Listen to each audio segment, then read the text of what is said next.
ጅል ሰው በሶስት ነገር ይታወቃል እንደነገርኳችሁ። በምን ቢባል የማያውቀውን በመናገሩ አንድ በእንጂ በማያገባው በመግባቱ፣ ሶስተኛውን ትዝሽ ላይ ነግራቸዋለሁ። ሶስተኛው ደግሞ ጅል ሰው እንደዚህ መርሳቱ ነው። በመጨረሻው ዘመን ኃጢአት ይበዛል አለ። ምን እናድርግ ብለናል? በዚያን ጊዜ በሰገነት ላይ ያለ ሰው አይውረድ አለ። ከጸሎት ሰገነት፣ ከጾም ሰገነት፣ ከንጽህና ሰገነት፣ ከአንድነት ሰገነት ወርዶ ዘረኛ የሆነ ከንጽህና ወርዶ ዘማዊ የሆነ ትዳሩን በትኖ አውደልዳይ የሆነ ከቁርባን ወርዶ ጫት የሚቀው ጋኔን ነው። እንዲህ ያለውን ጋኔን አትስሙት፣ ጆሮአችሁን ጠብቁት። አሁን ዛሬ የምሰጣችሁ አደራ በሞት ይዣችኋል። መርጣችሁ መስማት ልመዱ። በእውነቱ ማለት ማንንም ሰው ሊሰሙ አይገባም። ጆሮን መጠበቅ።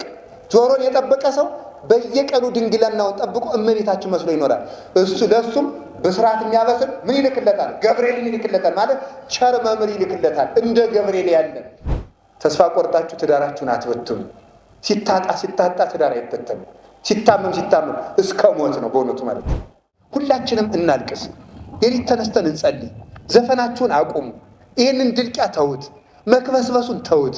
መሞገሱን ተውት። ቅዱስ መባሉን ተውት። የክርስቲያን ሀገር መባሉን ተውት። እንዲህ ያለው ነገር አይረባም። የሚረባን ክርስትና ነው። ፉከራ አይጠቅመንም። ጧፍ አብርተን ለኦርቶዶክስ አትጠፋም መስሎሃል? በፉከራ ነው እንዲህ ነገሩ። እንደሱ አይደለም። በመደንፋት አይደለም። በስሜት አይደለም። በተመሰረተ ስር ባለው ክርስትና ነው። ስለዚህ አጋንንትን እምቢ ለማለት የመጀመሪያው ተኛ ሲልህ እምቢ ነው። ብላ ሲልህ እምቢ ማለት ነው። ተጣላ ሲልህ እምቢ በለው። አትታረቅ ሲልህ እምቢ በለው።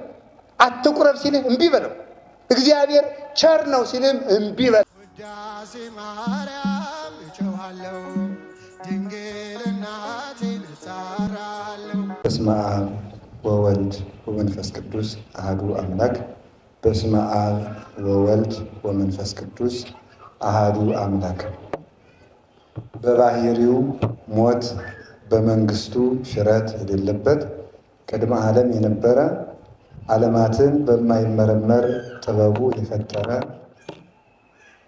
ዓለምን በቸርነቱ በዝናብ አብቅሎ በፀሐይ አብስሎ ትንኝንም እንኳ ሳይዘነጋ የሚመግብ ስጋችንን ለብሶ ከውድቀታችን ያዳነን ጌታችን መድኃኒታችን ኢየሱስ ክርስቶስ በልባችን አስበን በአንደበታችን ተናግረን ስለማንፈጽመው ስለ ቸርነቱ ስሙ የተመሰገነ ይሁን። እዚህ የተሰበሰብነው እሷ አምላክን የምትወልድልን ነውና የድኅነታችን መሰረት፣ የመኖራችን ምክንያት፣ የሕይወት እንጀራችን መሶብ፣ የብርሃናችን ምስራቅ እናታችን ቅድስት ድንግል ማርያም ወላዲተ አምላክ በትረ ሃይማኖታችን የእርሷም ስም ከእግዚአብሔር በታች ከፍጡራን በላይ የተመሰገነ ይሁን። ቅዱሳን ነቢያት፣ ቅዱሳን ሐዋርያት፣ ሰማዕታት፣ ደናግል፣ መነኮሳት፣ ቅዱሳን መላእክት ሁላቸው እንደ እግዚአብሔር እንደሰጣቸው ክብር ስማቸው ሁሉ የተመሰገነ ይሁን። አሜን በሉ እንጂ ሁልጊዜ እኔ በሞቴ የሚይዣቸዋለሁ። ሁልጊዜ አሜን በሉ መባል የለባቸው። ኦክሲጅን የምተነፍሱት ተነግሯቸው አይደለም ኑሮ ስለሆነባቸው ነው። አሜን ማለት ኑሮ ነው እንጂ ትምህርት አይደለም። እና እስኪ አሜን በሉ። ደሱ ነው ደግሞ ተቆጥታችሁ አይደለም።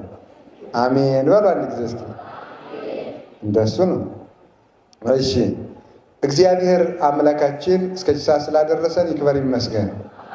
ክቡር አባታችን መልአከ ሕይወት ቆሞስ አባ ዘላለም ብርሃን ቅድም በሙሉ ክብራችሁ የተዘረዘራችሁ አባቶች፣ ሊቃውንት ሁላችሁም የእግዚአብሔር ቤተሰቦች አንድነት አንድ አምላክ በሚሆን በአብ በወልድ በመንፈስ ቅዱስ ስም እንደምን ዋላችሁ?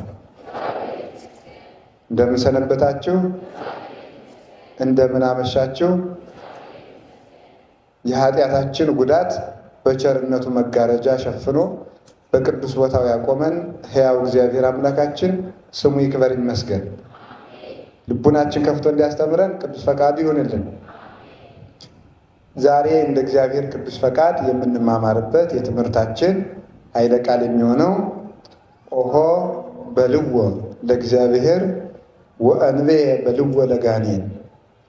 እግዚአብሔርን እሺ በሉት፣ ጋኔንን እምቢ በሉት። በሉ እሺ።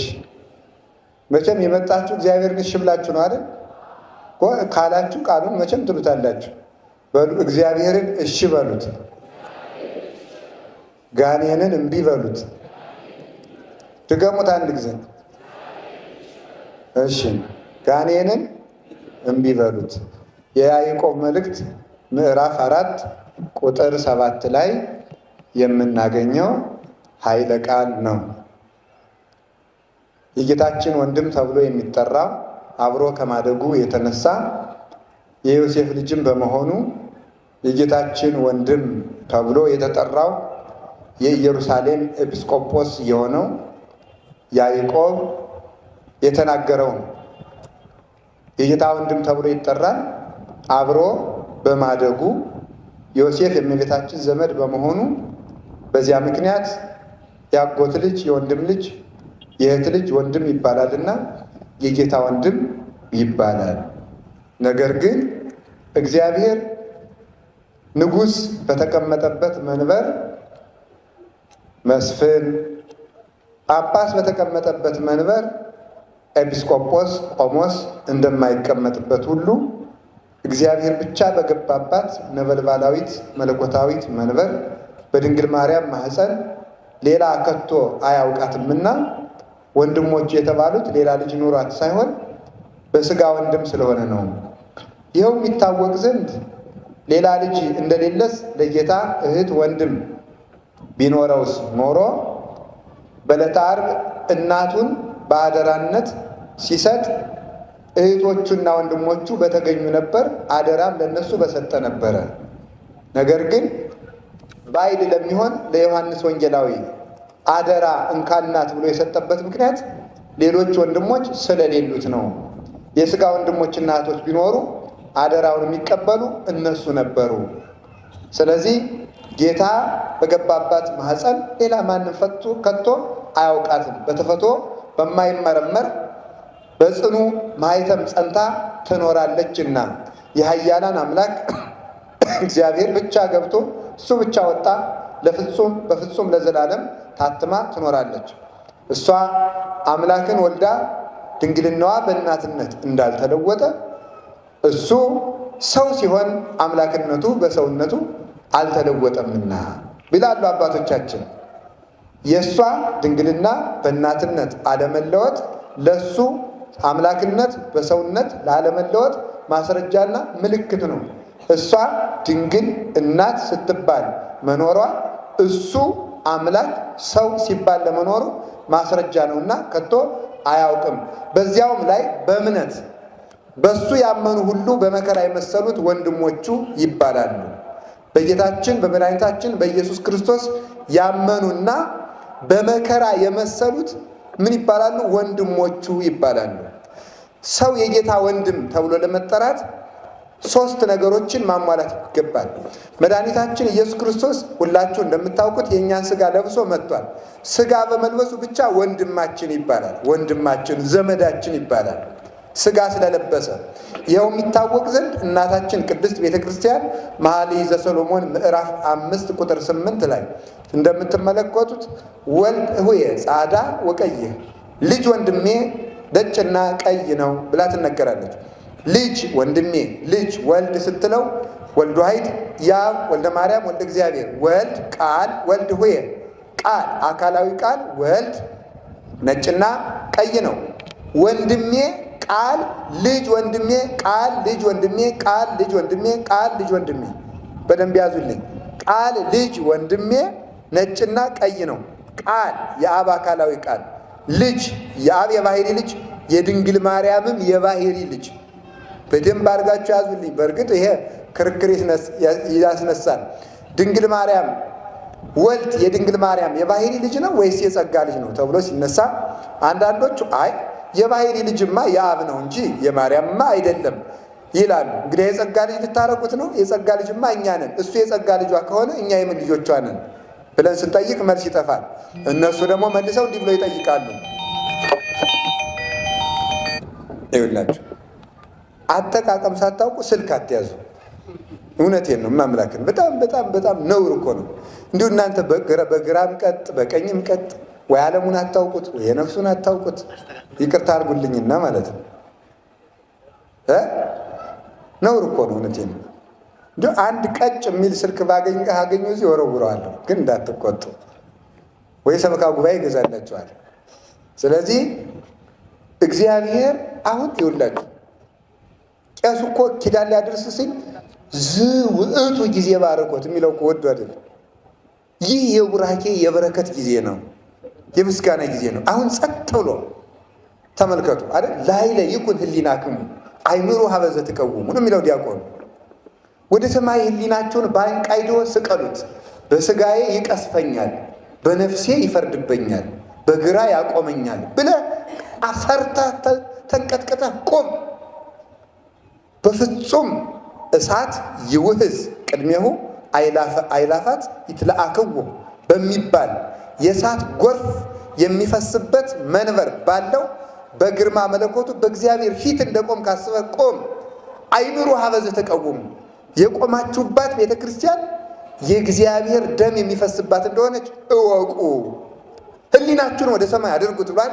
ወደ ሰማይ ከፍ የሚል ህሊና እግዚአብሔር ይስጠን እና እመቤት ሰው ቃል ልጅ ወንድሜ ነጭና ቀይ ነው። ቃል የአብ አካላዊ ቃል። ስለዚህ ተመልከቱ ሰው ልጅ ቃል የአብ አካላዊ ቃል ልጅ የአብ የባህሪ ልጅ የድንግል ማርያም የባህሪ ልጅ የአብ የባህሪ ልጅ የድንግል ማርያም የባህሪ ልጅማ አይባልም።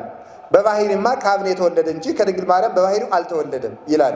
እንግዲህ የጸጋ ልጅ ነው። የጸጋ ልጅ ከሆነማ ከኛ በምን ይበልጣል ብለን ስንጠይቅ ደግሞ እነሱም ሲከራከሩ ደግሞ ምን ይላሉ? አኮ ወልደ ማርያም በመለኮቱ ይልባችኋልሳ በመለኮቱ የማርያም ልጅ አይደለም ይላልሳ መጽሐፍ። ቅዱስ ቄርሎስ በመለኮቱ የማርያም ልጅ አይደለም ይላልሳ። ስለዚህ በመለኮቱ የማርያም ልጅ አይደለም ካለ እንኪያ ሀምን ላይ ነው ጥቅሙ? በመለኮቱ የማርያም ልጅ ነው አይደለም ካለ የባህሪ ልጅ ለምን ትላላችሁ ይሉናል። ደግሞ እኛም መልሰን ደግሞ ያው ቅዱስ ቄርሎስ በዚያው አንደበቱ ንሕነሰ ንሰማ ያለ ቅድስት ድንግል ወላዲተ እግዚአብሔር በሥጋ አላለምን? ቅዱስ ቄርሎስ ራሱ እኛስ ቅድስት ድንግልን እግዚአብሔርን በሥጋ የወለደች እንላታለን አላለምን? እግዚአብሔርን በሥጋ የወለደች። በጣም ጥሩ። እግዚአብሔርን በሥጋ የወለደች። እንደዚያ ከሆነ ቅዱስ ቄርሎስ ወልድ የድንግል ማርያም የባህሪ ልጇ አይደለም ማለት መለኮት በመለኮቱ የማርያም ልጅ አይደለም ለምን አለ? በደንብ ስሙ። አሁን በደንብ የምትሰሙኝ እመቤታችን የወልድ የባህሪ እናቱ ናት አይደለች የምትባሉ የባህሪ እናቱ ናት። እስኪ የባህሪ እናቱ በሉ። በጣም ጥሩ። የባህሪ እናቱ ከሆነ በመለኮቱ የማርያም ልጅ አይደለም ለምን ይባላል ተብላችሁ ብትጠየቁ ደግሞ አኮ ወልደ ማርያም በመለኮቱ የተባለበት ምክንያት ምንድን ነው? የመለኮት መለኮታዊ ልደቱ ወይም የመለኮታዊ ጥንተ ልደቱ ከማርያም የጀመረ አይደለም ማለት ነው። ቀድሞ ከአብ የተወለደ ነው እንጂ መለኮታዊ ልደቱ ከማርያም የተጀመረ አይደለም። ፎጢኖስ የሚባል ከሃዲ የባሰሙንም ክደቱን የማታውቁትም ክደለ ላስተዋውቃችሁ ነው ማለት ለፌ እማርያም ክዋኔሁ ለወልድ የክርስቶስ ሕልውናው ከማርያም ጀምሮ ነው ብሎ የካደ ከሃዲ ነበረ። የክርስቶስ ሕልውናው ከማርያም ጀምሮ ነው ስላለ የለም መለኮታዊ ልደቱማ ቀድሞ ዓለም ሳይፈጠር የነበረ ነው። ከመጸዳል እምጸዳል እምብርሃን ብርሃን ዘምብርሃን ቀዳማዊ ዘምቀዳማዊ ነው እንጂ ከቀዳማዊ አብ የተገኘ ቀዳማዊ ወልድ አምላክ ዘማምላክ ከባህሪ አምላክ ከአብ የተወለደ ብርሃን የሚሆን ጸዳለ ብርሃኑ ለአብ የሚባል ነው እንጂ። ስለዚህ ድንግል ማርያም መለኮትን በሥጋ ወልደዋለች። ነገር ግን የመለኮት ልደት የጀመረ ከማርያም ነው ግን አይባልም። ከሷ በፊት ከአብ ተወልዷልና። ስለዚህ ልጅ በተባለ ጊዜ የአብ የባህሪ ልጅ የድንግል ማርያም የባህሪ ልጅ። በጣም ግሩም። የአብ የባህሪ ልጅ የድንግል ማርያም የባህሪ ልጅ ካለ በኋላ ወንድሜ አለ። አሁን በደንብ ስሙ እንግዲህ ወንድሜ ቃል ልጅ ወንድሜ ቃል ስንለው ሁለት ነገር ያስተምራችኋል። ወልድ ቃል ስትሉት አንደኛ ከአብ ሕልውና አብ ልብ ነው። ቃል ከልብ ሳይለይ እንደሚኖር እሱም ከአብ ሳይለይ እንደኖረ ማስረጃ ነው። የአብ ውሳጣዊ ሕሊናውን የሚያውቅ ምክሩ የሚገለጥበት ሰው ምክሩን በቃሉ እንደሚገልጥ ምክረ አብ ወመንፈስ ቅዱስ የተገለጠበት ነውና የአብ ቃል ይባላል። ቃል ከልብ እንደማይለይ ወልድ ከአብ ተለይቶ አያውቅምና ቃል ይለዋል። ሁለተኛ ደግሞ ቃል፣ እስቲ ቃል ብላችሁ ጻፉ ነው ያልኩት። ይኸው ደብተር አትዙም። እሺ ጻፋችሁ። አሁን ቃል የሚለው ቃል ከልባችሁ አለ የለም? አሁን እሺ ደብተሩ ላይ ሲወጣ በምን አድርጎ ነው የወጣው? በአንደበታችን። እስኪ ወረቀቱ ላይ በበሉና ይጻፍ እንደው ይሁት። በምን ነው የወጣሽ? ንገሩ። በሞቴ በእስክሪብቶ። እስቲ እስክሪብቶውን ነቅንቁትና ቃል የሚል ያዘን እንደሆነ በየት ነው ወጣ? ቃል የሚለው ቃል በየት ነው የወጣ? እስኪ የሚነግረኝ። በልብ። እስኪ ወረቀቱን ልባችሁ አስጠጉት። በአንደበት። እሺ ካፋችሁ አስጠጉትና ይጻፍ እንደው ይሁት። በምን ነው የወጣ? ጎበዝ ሰው ደፋር ነው። እስቲ አናውቅም በሉ። አናውቅም በሉ። አናውቅም በሉ። ኧረ በሉ በሞቴ አናውቅም በሉ። ይሄ ሊቅነት ነው ማምለክ። አናውቅም ማለት ሊቅነት። አባ አጋቶን መነኮሳትን ሰብስበው ይሄንን ጥቅስ የሚተረጉምልኝ ሲል ሁሉም መነኩሴ እኔ አለና ተናገረ። አንዱ አላውቅም ሲል በእውነት መጽሐፉን ያወቀው አባ ነው። አላውቅም ያለ ሰው ሊቅ ነው። ሊጨምሩበት ሊያስተምሩት ይቻላል። አሁን እኛ ችግራችን ሁለት ነው። አናውቅምም አንልምም። ገብቷችኋል አይደለም? አናውቅም ደግሞ አናውቅም ማለትም አንወድም። ኢኮንከ ቆሪረ ወማኮ ምውቀ፣ ወይ ሙቅ አይደለ ወይ ቀዝቃዛ አይደለ። ይሄን አበው ሲተረጉሙት ይላሉ። አስተምር እንዳይሉ አታውቅም፣ ተማር እንዳይሉ አላውቅም አትልም። ምን ይሻልሃል ይላል። እናንተን ነው ሰምታችኋል። ሊቃውንቱን አላልኩም፣ በሞት ያፈርሰዋል። በጎ ሕሊና ይስጠን እግዚአብሔር። እኔ ከዚች መድረክ ላይ ከሰይጣን በቀር የምሰድበው ሰው የለኝም። እግዚአብሔር ያውቀዋል። በዚህ ግልጹ ነው ሊውላችሁ ማለት ነው። የምሰድበው ቢኖር እዚህ ሰይጣንም ብቻ ነው። እየሰማችሁ ነው። እሱ ነው ቀዝቃዛ አይደለህም ማለት አልተማርኩም አትልም። ቀዝቃዛ ሁን። ከሞክ ጥሩ ነው። ሂድና ሙቅ። እንግዲህ አንተ ቀዝቃዛ ከሆንክ ግን ቢያንስ ቀዝቃዛነት ግን እመንና እናሙቅ፣ እንድንጥድህ ፍቀድልን። እሳት ላይ እንድንጥድህ ፍቀድልን፣ እናፍላህ ነው። እሱ ነው። ከዚያ በኋላ ስትፈላ ደግሞ ምን ይላል? የእግዚአብሔር የፍቅሩ የምስጢሩ ሞገድ ሲመላብህ እስመናሁ ይፈልህ ሞገደ ፍቅርኪ በውስተ ልቤ ማለት ይጀመራል ማለት ነው። የፍቅርሽ ሞገድ በልቤ ውስጥ ይወጣል፣ ይወርዳል፣ ይፈላል ይላል። ፈልቶሳ ብንል ደግሞ አባ ሕርያቆስ ዘወር ብሎ ጎስአ ይላል። ደግሞ የፈላው ደግሞ በአንደበቴ ይወጣል ብሎ ይናገራል። የእግዚአብሔርና የእናቱ ፍቅር ዛፍ ሆኖ በልብ ሲተከል ምስጋናው ቅርንጫፍ ሆኖ ይወጣል። እሳት ሆኖ ሲፈላ እንፋሎቱ ምስጋና ሆኖ ይወጣል። እሱን ነው ይፈላል ብሎ የተናገረው። ከዚያ በኋላ ከሚፈላ ውሃ የቀረበው ትንኝና ዝንብ ሁሉ ይሄ ምን ይላል? ኩምትር እርር እያለ እንደሚረግፈው በፍቅረ እግዚአብሔርና በፍቅረ ድንግል ማርያም የሚቃጠል ሰው አጋንንት ሲቀርቡት እርር ኩምትር እያደረገ ይጥላቸዋል። ፍቅሩን እግዚአብሔር በልቡናችን ይሳልብን። ስለዚህ ቃል የተባለ ቃል ከልብ እንደማይለይ ከልብ ሳይለይ በሰሌዳ እንደሚጻፍ ከአብ ሳይለይ በድንግል ማርያም ማኅፀን ተቀረጸ። በሰሌዳ ላይ ሲጻፍ በየት እንደወጣ እንደማናውቀው ከድንግል ማርያም ማኅፀን ሲያድር እንዴት ብሎ እንዳደረ አናውቅም። እሱን ነው ያለው። ወሶባ አንተይ ትፈቅር ትልከ ወለቃልከ። ተመልከቱ። በውስተ ክርታስ አንተም ቢሆን ይላል ቴዎዶጦስ ዘንቆራ የሚባል ሊቅ፣ አንተ ራስህ እንኳን አቅም ኑሮ የፈቀድከውን ቃል በልብህ አድሮ የሚኖረውን ቃል ልጻፍ ባልከ ጊዜ እንዴት እንደሆነ ሳታውቀው በሰሌዳ ላይ ተጽፎ ትገኛለህ። በሌላ ጊዜም ደግሞ ተናገር ብትባል ከልብህ ታወጣዋለህ። ከልብህ ይወጣል ይወርዳል። ወልድም ቃሉ በሰሌዳ ስለተጻፈ ከልብ ወጣ እንደማይባል ወልድ በድንግል ማርያም ማኅፀን ስለተቀረጸ ከአብ አልተነጠለም። በሰሌዳ ስለጻፍ ነው እንዴት እንደወጣ እንደማናውቀው በድንግል ማርያም ማኅፀን ሲያድር እንዴት ሰው እንደሆነ የሚያውቅ ፈጽሞ የለም። ማን ያውቃል ቢባል ራሱና የባሕሪ አባቱ አብ መንፈስ ቅዱስ ብቻ ያውቃል።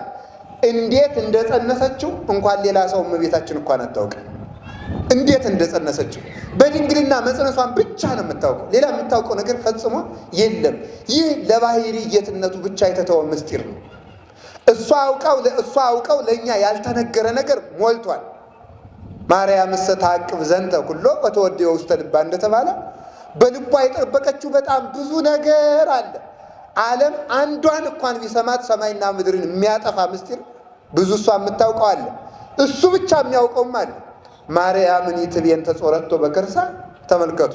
አቀፍክዋ አይደል ያለችው ወስሕንኩ ጠይቆቶ። እሱንም ማርያም እንኳን በማኅፀኗ የተሸከመችው እመቤታችንን ብትሆን ታቀፍኩት፣ አዘልኩት፣ ወለድኩት፣ ሳምኩት፣ በጀርባ የተሸከምኩት፣ በጉያዬም አቀፍኩት፣ በከንፈሮቼ ሳምኩት፣ እንባዎችም ተንጠበጠቡበት፣ አዝየውም ተሰደድኩ፣ እያጠባሁም አሳደግኩት፣ ግን አልተረዳሁትም ማለት ይችላል። አንዱ ድፍረት እግዚአብሔርን አውቄ ልጨርስ ማለት ነው። እናቱ እንኳን አላወቀችውም። ስለዚህ ቃል ተባለ። እንዲያ ከሆነ ተመልከቱ፣ የባሕሪ ልጇ ለምን ተባለ ሲባል የባሕሪ ልጇ የተባለበት ዋናው ምክንያት የባሕሪ ልጅ ማለት ባሕሪ ማለት ጥንት መገኛ ማለት ነው። ለምሳሌ እኛ ባሕሪ አለን፣ አፈርነት አለን፣ ውሃነት አለን፣ ነፋስነት አለን። ከዚያስ ምን አለን? መሬትነት አለን። ይህንን ባሕሪ ከሷ ስለነሳ በሰውነቱ የሷ የባሕሪ ልጇ ነው። የሷን ባሕሪ ይዟልና በመለኮቱ የአብ የባሕሪ ልጅ ነው። መለኮት በጣም ጥሙ መለኮት በሥጋ የአብ መለኮት በሥጋ የድንግል ማርያም የባሕሪ ልጅ ሲሆን ሥጋ በመለኮት የአብ የባሕሪ ልጅ ነው ማለት ነው። ተዋህዶ ማለት ይሄ ነው። በተዋህዶ ማለት ይሄ ነው። መለኮት በሥጋ የድንግል ማርያም ልጅ ሲሆን ሥጋ በመለኮት የአብ የባሕሪ ልጅ ሆኗል ማለት ነው። አሁን ልብ በሉ። መለኮት ከድንግል ማርያም የነሳው ሥጋ መለኮት ከድንግል ማርያም የነሳው ማለት የለበሰው ማለት ሌላ አይደለም። አይዟችሁ የለበሰው ሥጋ ከሷ ፈጥሮ የተዋሃደው ሥጋ ያ ሥጋ መለኮትን ሲዋሃድ የመለኮትን ምልአት፣ ስፋት፣ ርቀት፣ መንግስት፣ ልልና፣ እበይ፣ ጌትነት ገንዘቡ አደረገና ውስን ጭብጥ የነበረው ሥጋ በዘባነ ኪሮ በየማነ አብ መላ። ሥጋ በድንግል ማርያም ማኅፀን ሲያርግ ሥጋ በቃል በድንግል ማርያም ማኅፀን ሲያርግ ቃል በሥጋ በ40 ቀን አረገ። ከድንግል ማርያም የተነሳው ሥጋ የለበሰው ሥጋ ማኅፀን ውስጥ እያለ በሰማያትና በምድር መላ ይላል። የእጹብ ድንቅ ምስጢር ነው። እንዘሃሎ ውስተ ከርሰ እሙ ከመ ኩሉ እጓለ እመሕያው ለሊሁ ይመልእ ሰማየ ወምድረ ይላል ቅዱስ ቄርሎስ። በእናቱ ማኅፀን እንደ ሁሉም ሕፃናት ጸጥ ብሎ እጹብ ድንቅ ነው ማምላክ። የ9 ወር ጽንስ ሆኖ ትዕግስቱ ራሱ እኮ ይገርማል። ቅዱስ ቄርሎስ መጸነሱን ራሱ ትዕግስት ይለዋል። ታገሰ ለተጸንሶ ለመጸነስ ራሱ ታገሰ ይላል። ሰፊው በጠባብ ቤት ማደሩ ጭንቅ እኮ ነው። ጠባብ በሰፊ ቢያድር እኮ ችግር የለውም፣ ይቻላል እኮ አይደለም። እኛስ ገብተነ ሰፊ ቤት እንቦላ አካሄድ ችግር የለውም እኮ። ሰፊው በጠባብ ማደር ግን ጭንቅ እኮ ነው። ለሱ ግን አላስጨነቀውም። በነገራችሁ ላይ የእግዚአብሔር አንዱ ከሃሊነቱ ሁሉን ቻይነቱ የማያምኑት እግዚአብሔር ሰው ሆነ ሲባል ማድከም ይመስላቸዋል። እኔ ግን በጣም ኃይሉ የሚገባኝ ሰው ሆነ ሲባል ማለት ለምላችሁ ሰው ኃይል እያለው መድከም አይችልም። ሰው በልቶ መራብ ይችላል? እስኪ አንድ ጥያቄ። አሁን ሁላችሁም ሶስት እንጀራ ባበላችሁ በበላችሁበት ቅጽበት መራብ ትችላላችሁ? በሉ ንገሩኝ እንጂ ትችላላችሁ? አትችሉም? በፍጹም ልንችል አንችልም። ሰው እንደጠገበ መራብ አይችልም። እግዚአብሔር ግን እሱ ምግብ ነው የተራበ ማለት በጣም ድንቅ ነው። ኃያል ነው ደከመ፣ ደግሞ ሳይደክም ደከመ። ሳይራብ ተራበ፣ ሳይሞት ሞተ፣ ሳይታመም ታመመ፣ ሳይደኸይ ተደኸየ፣ ሳይያዝ ተያዘ፣ ሳይታይ ታየ፣ ሳይወሰን ተወሰነ፣ ሳይጨነቅ ተጨነቀ፣ ሳይቆስል ቆሰለ ማለት በጣም ድንቅ ነው። ይሄ ለሱ ብቻ ተቻለው። እንዲህ እግዚአብሔር እንዴት ሰው ሊሆን ይችላል ብሎ ከጠየቀ ሰው ሁሉን ስለሚችል ሰው መሆንም ቻለ። ሁሉን ቻይነቱ ሰው መሆን በመቻሉ ሚካኤል ቢሆን ሰው መሆን አይችልም። ገብርኤል ቢሆን ሰው መሆን አይችልም። ሩፋኤል ቢሆን አይችልም። መልአኩ ነህ ኑር እንጂ ሰው ሁን አልተባለምና፣ ፈጣሪ ግን ሁሉን ስለሚችል ሰው መሆን እንቻላል። ሰው ሆኖ ያዳነን እግዚአብሔር ይክበር ይመስገን። እዚያ በኋላ ደግሞ ሊያድነን ሲመጣ እዩማ ማምላክን በጣም ቸርነቱ እኮ እጹብ ድንቅ እኮ ነው። መጀመሪያ የእሱን መልክ ሰጠን። ሁልጊዜ ነው የሚደንቀኝ። እኔ አይደለም ያልኩት፣ በእርግጥ ቅዱስ ጎርጎርዮስ ነው። በአባቶቻችን ቃል ማድነቅ ግን እንችላለን። ኋላ ደግሞ ተመልከቱ፣ ማንም እኮ አንደኛ ይውላችሁ ጥሩ መልክ ኑሮት ለእኔ ስጠኝ ቢሉት የሚያቀምስ ሰው የለም። በእርግጥ መልክን መስጠትም አይቻልም። ደግሞ ጅል መልክ ኑሮት የኔን ውሰዱልኝ ቢባል ደግሞ እሺ የሚል ሰው የለም። እኔ መልኬ ጅል ነውና እባካችሁ ይህን መልኬን ውሰዱልኝ ቢባል እሺ የሚል ሰው አለ? ይውላችሁ እኮ የባሪያን መልክ ይዞ መጣ ማለት እኮ ድንቅ እኮ። የባሪያን መልክ ይዞ ጌታ ይመጣል እንዴ? ንጉሥ የተገዥውን መልክ ይዞ እንዴት ሊመጣ ይችላል? ባለጸጋ የድሃ ልብስ እንዴት ይለብሳል? ባለጸጋ እንዴት የረሃብተኛ ምግብ ይበላል? ንጉሥ እንዴት ይፈረድበታል? በጣም ድንቅ እኮ ነው። እንጀራ እንዴት ይራባል? ፀሐይ እንዴት ይጨልምበታል? ርስት እንዴት ይሰደዳል? በጣም ድንቅ ነው እሱ። እሱን ማድረግም ቻለ፣ በባሪያ መልክ ተገለጠ። ይህን ማድረግም ፍጹም ቸርነቱ ፍጹም መልኩ ነው። ስለዚህ ምን ተባለ? ወንድማችን። እስኪ ወንድማችን ወሩ። አዎ የሚካኤልን አካል ይዞ ስላልመጣ፣ የገብርኤልን አካል ይዞ ስላልመጣ፣ በእኛው መልክ ስለመጣልን ወንድማችን። ሰው መሆንን የወደድከው አንተ ክበር ተመስገን። ለእሱ ክብር ምስጋና ይግባው። ሌላው ወንድማችን የተባለው እግዚአብሔር ለእኛ ወንድማችን የሚሆንበትን ምክንያት ደግሞ ልንገራቸው። ያዕቆብ የጌታ ወንድም የተባለበትን ምክንያት ለማስረዳት ነው የሁሉም እነግራቸው። ሰው የጌታ ወንድም የሚሆንበት አንዱ ምክንያት ጌታችን መድኃኒታችን ኢየሱስ ክርስቶስ ከዕለታት አንድ ቀን ሲያስተምር ለፈሪሳውያን ሲያስተምራቸው እንዲህ ብሏቸው ነበረ።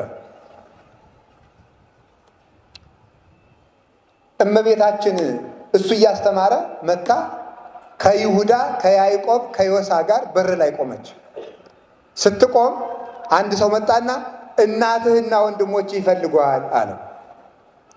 አይ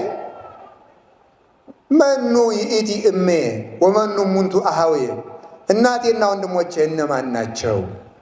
እናቴ ይሄን ቃል የምትሰማ ናት፣ ወንድሞቼም እነዚህ ናቸው ይላል ብሎ ተናገረ። የማቴዎስ ወንጌል ምዕራፍ 12 ላይ መመልከት ትችላላችሁ። እናቴና ወንድሞቼ እነዚህ ናቸው አለ። አሁን በደንብ አስተውሉ። ወንድሞቼ ያላቸው ስለምንድን ነው የሚለውን ሊቃውንት ሲተረጉሙት ወንድሞች ያለ ሰው የጌታ ወንድም እንዴት ሊሆን ይችላል ሲባል የወልድ ወይም ደግሞ የክርስቶስ ወንድም የሚሆነው አንደኛ አባቱን አባት በማድረግና እናቱን እናት በማድረግ ነው ይላሉ ሊቃውንት። አባቱ አባትህ ከሆነ እሱ ወንድምህ ይሆናል ማለት ነው። ደግሞ ግን ብዛቱ እሱ አባቴ ይለዋል አብን፣ እኛም ሳናፍር አባታችን ሆይ እንላለን። ደግሞ እንዲሁ አብስ ቸርነቱ፣ ወልድስ ቸርነቱ፣ አብ ቸርነቱ ወልድ አባቴ ሆይ ብሎ በጠራበት እኛም አብረን አባታችን ሆይ እንድንል መፍቀዱ፣ ወልድ ደግሞ አባቴን የኔን የባህሪ አባቴን እናንተ ስትወድቁ ስትነሱ ኃጢአት ስትሰሩ ስትጎሰቁሉ የምትኖሩ ሰዎች አባቴ ብላችሁ እንዴት ትጠራላችሁ ሳይል አባታችን ሆይ ብላችሁ ጥሩ ብሎ መፍቀዱ የእግዚአብሔር አባት አባታችን ስለሆነ ደስ ይለናል። በእውነቱ የእግዚአብሔር አባት አባታችን ነው። እግዚአብሔር ራሱ አባታችን ነው። እግዚአብሔር አብ አባታችን ነው። እግዚአብሔር ወልድ አባታችን ነው። እግዚአብሔር መንፈስ ቅዱስ አባታችን ነው። ለሰው የመጀመሪያም የመጨረሻም መመኪያው የእግዚአብሔር ልጅ መሆን ብቻ ነው። መጨረሻ ላይ ማግኘት የሚገባን ሀብትም እንደሆነ ታውቃላችሁ፣ የእግዚአብሔር ልጅ መሆን። ካህኑ ቅዳሴ ሲቀድስ ጸጋሁ ለእግዚአብሔር የሃሉ ምስለ ኩልክሙ ይላል። ጸጋሁ ለእግዚአብሔር የሃሉ ምስለ ኩልክሙ፣ የእግዚአብሔር ጸጋ ከእናንተ ጋር ይሁን ሲል መልሱ እስኪ እናንተ። አቤት አቤት፣ ምን አላችሁ? ምን አላችሁ? ኧረ ተው መልሱ። ምስለ መንፈስከ በሉ ሲተረጎም እንደ ቃልህ ይደረግልኝ ማለት ነው። እንደ ቃልህ ይደረግልኝ ምን ይላል? ምን ይባላል? ሳናውቅ አይደል? ጸጋሁ ለእግዚአብሔር ያህል ምስለ ኩልክሙ ሲባል ምስለ መንፈስከ እንደ ቃልህ ይደረግልኝ። ሰላም ለኩልክሙ ሲባል ሰላም ለእናንተ ይሁን ሲላል ከመንፈስህ ጋራ ይላል። ያተረጓጉም ችግር ከመንፈስህ ጋራ የሚባል ነገር የለም። ተተርጉሞ ነው። በግዕዝ ምስለ መንፈስከ ሲባል መንፈስ ተብሎ ስምረት ፈቃድ ይባላልና ስለዚህ ምስለ መንፈስከ ማለት እንደ ቃልህ እንደ ፈቃድህ እንዳነጋገርህ ይሁንልኝ፣ እንደ ቃልህ ይደረግልኝ። የእግዚአብሔር ጸጋ ከእናንተ ጋር ይሁን የተባለ ጸጋ የተባለች ልጅነት ናት። የእግዚአብሔር ልጅ የሆናችሁባት ስልጣኑ ያቺ አትነጠቃችሁ፣ ከሃይማኖት አያናውጣችሁ ብሎ ነው የሚመርቀን። ይችን ያገኘ ሰው የእግዚአብሔር ልጅ አንድ ሰው የአንድ ሰው ልጅ ሲሆን የአባቱን ርስት የሆነውን ሁሉ እንደሚወርስ የእግዚአብሔር ልጅ በመሆናችን ብቻ የእግዚአብሔር የሆነው ነገር ሁሉ አለን። ዛሬ ከዚህ ጉባኤ መጥታችሁ የሄዳችሁ ሁሉ ኖረኝ የምትሉት ሀብት እንዲሆን የምፈልገው እግዚአብሔር አባቴ ነው እንድትሉ ነው። እስኪ በሉላችሁ። እግዚአብሔር ምናችን ነው? እግዚአብሔር አባታችን ስለሆነ ምን አላችሁ ብዬ ብጠይቃችሁ የእግዚአብሔር የሆነው ሁሉ አለን በሉ ሁላችሁ። የእግዚአብሔር የሆነ ሁሉ አለን። የአባት ንብረት ለልጅ ነውና ምን አለኝ የምትሉ ከሆነ ዘመድ የለኝ፣ ገንዘብ የለኝ፣ ቤት የለኝ፣ መኪና የለኝ፣ ምን የለኝ፣ ጤና የለኝ የምትሉት ሁሉ ያላችሁ ነገር ብዙ ነው። እግዚአብሔር አለኝ በሉ። እስቲ በሉ ሁላችሁ እግዚአብሔር አለኝ በሉ። ማን አለን? እግዚአብሔር አለን። እኔ እንዲሁ እግዚአብሔር አለ ሲባል ልቤ ደስ ነው የሚለው በእውነቱ። ሌላው ሁሉ ትቶ ይሸሻል። አቃቢነ ዘኢማስን ግን እሱ ነው። ሲንደክም የማይደክም ዘበኛም ደክሞት ሊያንቀላፋ ይችላል። ተባብሎ ሊሸጥም ይችላል። ተባብሎ ገንዘብ ተቀብሎ ሊሸጥም ይችላል። ጋርድም ሊክድ ይችላል። አይጣል ራሱም ሊገል ይችላል። አቃቢነ ዘኢማስን አስራባችሁኝ ብሎ የማይሸሽ ኃጢአት ሰራችሁ ብሎ የማይለወጥ ስንጎሰቁል የማይተወን ቸር ጠባቂያችን እሱ ከኛ ጋር ነው። ልጆቹ ስላደረገን እሱ ነው። የእግዚአብሔርን አባት አብን አባት ያደረገ ለወልድ ወንድሙ ይሆናል። ሁለተኛ ደግሞ የእግዚአብሔርን እናት ያደረገ ሰው የክርስቶስ ወንድም ይባላል። የእግዚአብሔርን እናት ያደረገ ሰው በምን እናት ያደርጋታል? በጸጋ። አብን በምን አባት እናደርገዋለን ካላችሁ፣ በምን አብን አባት የምናደርገው በጥምቀት ነው። ድንግል ማርያምን እናት የምናደርጋት ደግሞ በፍቅር ነው። የፍቅር እናታችን ናት። እሱም ፍቅሩን የገለጠው በሞት ነው። እኛም ለእሱ ፍቅርን የምንገልጠው የሞቱን መስቀል በመሸከም ነው። መሀል ላይ የፍቅር የነፃነት ደብዳቤ የሰጠን ግን እናቱ ናት። በባርነት ለመያዛችን ደብዳቤው የተጻፈባት ወረቀት ሔዋን ነበረች። ዕዳችን ተደምሶ ሲያልቅ የተሰጠችን የይለፍ ደብዳቤ ደግሞ ማርያም ናት። ለዚያም ከመስቀሉ ስር አያችሁ፣ አንዱን ዕዳችን ዮርዳኖስ ላይ ደመሰሰና የቀረውን ዕዳ በመስቀሉ ቀጠቀጠና ነፃ ለመሆናችን ማረጋገጫው ማህተም ምንድን ነው ብንለው እናቴ ብሎ ሰጠን። እናቱ ማለት መርገማችን ለመፋቁ ዕዳ እንደሌለብን በባላንጣዎቻችን መካከል የምናሳያት አካላዊ ቃል እንደታተመች ተጽፎባት እንደታተመች የተነበበች ህትምት መጽሐፍ የመጽሐፈ ግዛን እናታችን ወላዲት አምላክ ናት። በዳሊ ይዘን ለሚመጣ ሁሉ ማርያምን እናሳያለን። እስኪ በሉላችሁ፣ በዳሊ ይዘን ለሚመጣ ሁሉ በሉ። በዳሊ ይዘን ለሚመጣ ሁሉ ማን እናሳያለን? አሁን ጊዜ እግዚአብሔር 5 እንጀራ አበርክቶ 5000 ሰው አጠገብላችሁ ልትሉ ነበር። ሆዳም አይደላችሁ? ማርያም ተሰጠችን ሲላችሁ ግን ቀላል ይመስላችኋል ማለት ነው። አሁን አረ እንዳትሉ ተውት። እኔ ብያችሁም አታትሉ በእውነቱ ማለት ነው። ስለዚህ ሰው በሕይወቱ ዘመን ልጅነትን ከእመቤታችን ፍቅር ጋር ከያዘ የድነት መሰረት የያዘ የሚባለው እሱን ሲይዝ ነው። እግዚአብሔር የእናቱን ፍቅር ከኛ አያስወግድብንም። ሁልጊዜ ለአጋንንት የምናሳየው አስቀድሞ አያችሁ፣ አንድ ሰው ዕዳ ከፍያለሁ ይላል። ደረሰኝ የሚባል አለ አይደል? ደረሰኝ ይሰጠዋል። ዕዳችን ተከፍሎ ያለቀው መስቀል ላይ ነው። ደረሰኝ የሰጠን ደግሞ እናቱና። ስለዚያም ነው ወረቀቱ ከጠፋ የነፃነቱ ደብዳቤ ከተፋቀና ከጠፋ መልሰን በዳል እንያዝ እንችላለን። ለዚያም ነው እመቤታችን ካጣላን መልሶ በመርገም እንደሚይዘን ስለሚያውቅ እሷን እንድንጠላ የሚያደርግበት ምክንያት ስለዚህ ነው። ስለዚህ የእግዚአብሔር ቤተሰቦች አንዱ የሰጠን እናቱን እናቱን እናት ያደረገ ሰው ማንን ይሆናል ብትሉኝ የክርስቶስ ወንድሙ ይሆናል። ለዚያውም ዘንድ ተመልከቱ፣ እግዚአብሔርን አባታችን ያደረግነው በቸርነቱ እንደሆነ እመቤታችን እናት ማድረግ የምንችለው በቸርነቱ ነው። አባ ጊዮርጊስ ስለዚህ ጉዳይ ሲናገር እንደ እመቤትነትሽ ንግሥቴ ነሽ፣ እንደ ቸርነትሽ ደግሞ እናቴ ነሽ ይላል። እናት የሆነችንም በቸርነት ነው እንጂ ለእናትነት እንኳን ደግሞ አትሆነንም። ለኛ እኛ ልጆቿ ልንሆን አይገባም። ለምን? አምላክን ልጄ ባለችበት ቃሏ ሰውን ልጄ ልትል አይገባትምና። ግን በቸርነቱ የተነሳ ከእሷ ርኅራኄ የተነሳ እሷም አምላክ ልጅ እያላት ጠማሞችን ልጆች ስትለን አታፍርም። ይሄ በእኛ አታፍርብንም። እሱ ጎስቋሎችን ልጆቼ ብሎ ሲጠራ ደቂቄ ብሎ ሲጠራ እንዳላፈረብን እሷ የማታፍርብን ቸር እናት ስለሰጠን በዚህ ምክንያት የክርስቶስ ወንድሞች ተብለን እንጠራለን።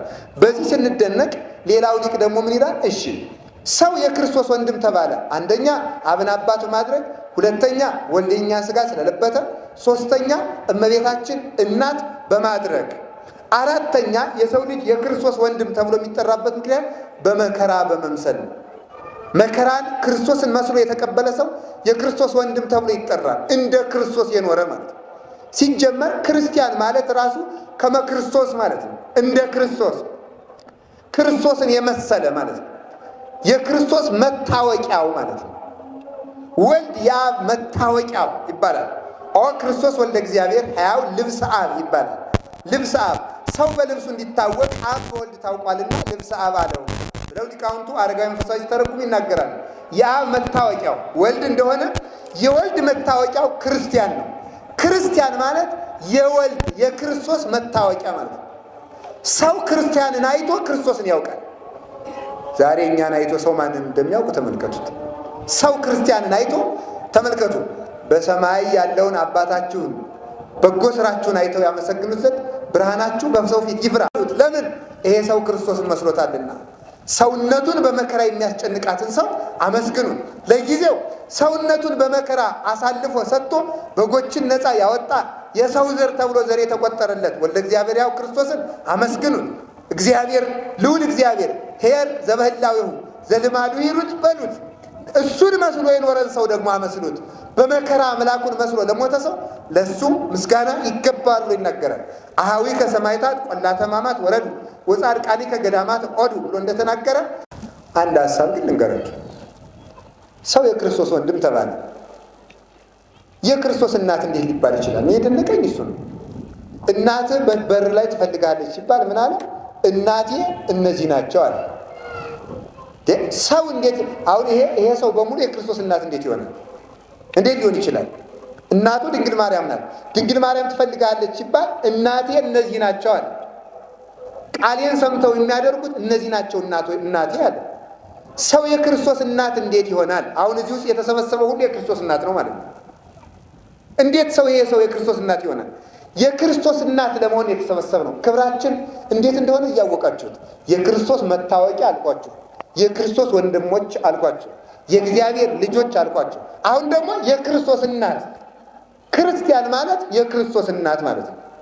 እንዴት የክርስቶስ እናት ይሆናል ካላችሁ፣ እናቱ በድንግልና ቃልን ጸነሰችና ቃልን በድንግልና ወለደችው፣ በሥጋ ወለደችው። ስለዚህ የጆሮአቸውን ድንግልና ለመናፍቃን ወንበዴ ሳያስደፍሩ ጠብቀው ቃሉን በንጽህና በተጠበቀ ልቡና ሰምተው ምግባርን ጸንሰው የጸነሱትን ቃል በአካል በምግባር ለመውለድ የመከራ ምጥን ተቀብለው በይንተ ፈሪሆትከ ሐመምነ ጸነስነ ሐመምነ ወወለድነ እንዳለ ኢሳይያስ። ጸነስነ ቃልህን ሰማን፣ ሐመምነ የተማርነውን ቃል ለመጠበቅ መከራ ተቀበል፣ ወወለድነ ትሩፋትም ጨመርንበት፣ ክብር ተቀበል፣ ዘውድን አክሊልን ተቀዳጀንበት፣ ጣዕም በጣዕም ላይ ተጨመረልን ማለት ነው። ስለዚህ እመቤታችን በድንግልና እንደጸነሰችው ገብርኤልን መስሎ መምህሩ ያስተምራል፣ የንስሐ አባት ያስተምራል። እመቤታችንን መስሎ ንጽህናውን ተቀብሎ ተናዞ ንጹሕ ቃሉን ይቀበላል። አያችሁ፣ ድንግልና የሌለው ሰው ቃልን መጽነስ አይችልም። ድንግልና የሌለው ሰው ቃልን መጽነስ አይችልም። የጆሮው ድንግልና በብዙ ሰዎች የተደፈረ ሰው አለ። በእውነቱ እመቤቴ ነው። ብዙ ሰዎች እኮ ራሳችሁ ድንግልናችሁን ጆሮአችሁን ለስንት ሰው እኮ አሳልፋችሁ ሰጥቷችሁታል። የማንም የወሬ ማጠራቀሚያ እኮ ሆናችኋል። ባንሰማቸው እኮ ሰዎች ዝም ይሉ ነበር። እውነቴን ነው። ይኸውላችሁ ወሬኛን ሰው ማስቆም ከፈለጋችሁ ዝም በሉ። ወሬኛን ሰው ማስቆም። በአንድ ነገር ልንገራችሁ። አሁን አንድ ሰው መጥቶ አባ አቤት በጣም ጸሎተኛ ነዎት ቢለኝ ኧረ አይደለሁም ብለው ነዎት እንጂ ይጨምራል። ዝም ካልኩት ግን አንደኛውንም አበዛው ብሎ ዝም ይላል። ነዶት ማለት ነው። ዝም ካልኩት ዝም ይላል። ሰውን ዝም ካሉት ዝም ይላል። እኛ ግን ከማያገባን ጅል ሰው በሶስት ነገር ይታወቃል። እንደነገርኳቸው በምን ቢባል የማያውቀውን በመናገሩ አንድ በሉ እንጂ በማያገባው በመግባቱ፣ ሶስተኛውን ትዝሽ ላይ ነግራቸዋለሁ። ሶስተኛው ደግሞ ጅል ሰው እንደዚህ መርሳቱ ነው። ይኸውላችሁ በማያገባው በመግባቱ የማያውቀውን በመናገሩ ሞኝ ሰው በዚህ ይታወቃል። ስለዚህ እንደዚህ ሳይሉ ጆሮአችሁን ጠብቁት። አሁን ዛሬ የምሰጣችሁ አደራ በሞት ይዣችኋል። መርጣችሁ መስማት ልመዱ። በእውነቱ ማለት ማንንም ሰው ሊሰሙ አይገባም። ጆሮን መጠበቅ። ጆሮን የጠበቀ ሰው በየቀኑ ድንግልናውን ጠብቆ እመቤታችሁ መስሎ ይኖራል። እሱ ለእሱም ብስራት የሚያበስር ምን ይልክለታል? ገብርኤልን ይልክለታል። ማለት ቸር መምህር ይልክለታል። እንደ ገብርኤል ያለ ብስራት የሚይዝ የማያስጨንቅ የማያስተክዝ በጎችን ቆዳቸውን በልቶ ቆዳቸውን ሽጦ ፀጉራቸውን መልጦ ሸልቶ ጉኒን አድርጎ ለብሶ ቆዳውን ሽጦ ብር አድርጎ ስጋውን ቆርጥሞ መረቁን ጠጥቶ የበጎች ስብራት የማያሳዝነው ያ አይደለ? ቸር መምህር እንደ ገብርኤል ያለ የሚያበስር ይልክለታል። ተመልከቱ። አልህም ትንይት ረከቡ በውስተ ጎል ብሎ የለ ዕንባቆም። በመጨረሻው ዘመን በሬዎች ከበረት አይገኙም ይላል። በመጨረሻው ዘመን በሬዎች ከበረት አይገኙም። በረት የእናንተ ልብ ነው። በሬ መምህር ነው። በሬ ሳር ይበላና ፍግ ይጥላል በረቱ፣ በረቱም ያፈራል። በሬ ግን ሳይበላ አይጥልም። መምህርም ሳይማር አያስተምርም። ይኸውላችሁ በረቱም ፍግ ካልተጣለበት በሬ ካላደረበት አያፈራም። የክርስቲያን ልብም መምህራን የቃል እግዚአብሔር ፍግ ካልጣሉበት አያፈራም። በመጨረሻው ዘመን በሬዎች ከበረት አይገኙም ያለው ዕንባቆም ትንቢተ ዕንባቆም ላይ ምን ማለት መሰላችሁ? በመጨረሻው ዘመን መምህራን ከመምህርነት ማዕረግ ጎለው ይገኛሉ። በሌላ በኩል ደግሞ በመጨረሻው ዘመን ከምዕመናን ልብ የመምህራን ፍቅር አይገኝም። ስልቹዎች ይሆናሉ።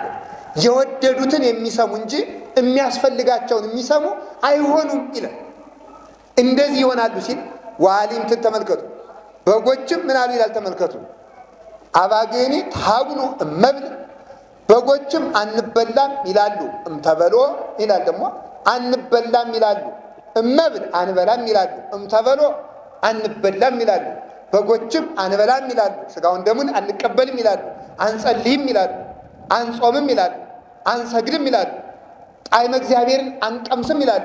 በጎው ያስጠላቸዋል፣ መልካሙን ይጠላሉ፣ ክፉውን ይወዳሉ። እምተበሎ አንታዘዝም፣ አስራት ወኩራት አናወጣም ይላሉ። አንበላም ይላሉ ማለት እሱ ነው።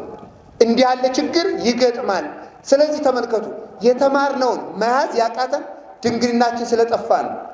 ሰው ባሮዬ ማሰሮ ላይ አዲስ ወይን ቢጨምሩበት ማሰሮ እንደሚሰነጠቅ ሁሉ ባሮዬው ማሰሮ ላይ አዲስ ወይን ቢጨምሩበት እንደሚሰነጠቅ በኃጢአት ባረጀ ሰውነት ላይ አዲስ ቃለ እግዚአብሔር ቢጨምሩበት ያፈሰዋል እንጂ አይዘውም።